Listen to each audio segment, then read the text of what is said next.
Le Festival de Cannes, 2 films aujourd'hui en compétition. L'un a été applaudi, l'autre sifflé. L'un est américain et l'autre français. Nous retrouvons Michel Vial sur la croisette.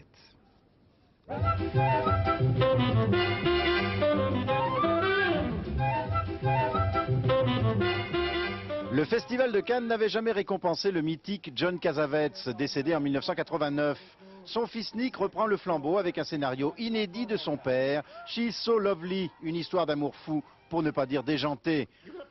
Aux côtés de John Travolta, Robin Wright et Sean Penn qui s'aiment dans la vie et qui se déchirent d'amour dans le film. Sean Penn qui incarne une fois de plus un personnage décalé et attachant, mis en scène dans l'esprit de John par Nick Cassavetes.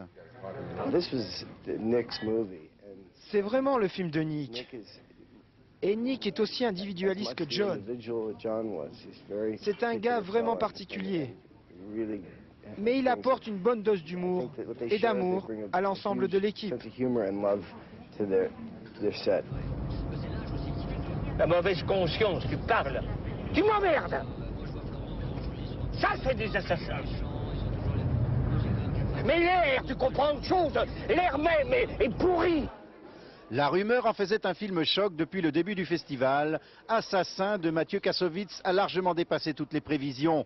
Ces 3 projections depuis hier soir ont provoqué des réactions viscérales, le plus souvent indignées.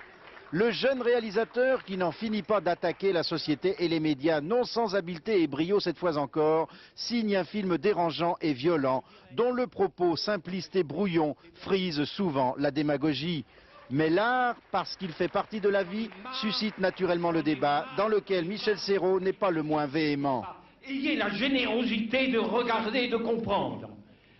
En principe, au théâtre et au cinéma, je vous le dis comme je le pense, les gens sont des flemmards. Alors participez avec nous au spectacle. Loin des polémiques, mais dans la cohue des grands jours, les photographes de Cannes sont les spectateurs privilégiés de la montée des marches. Ils deviennent les OS des photos de stars. Calculé on changeait à peu près, on mettait 35 fois le smoking en 2 semaines, quoi, en 12 jours, c'est fatigant. À Cannes, les paparazzis sont des OS de luxe, mais ils approchent les étoiles et ne connaissent donc pas la routine.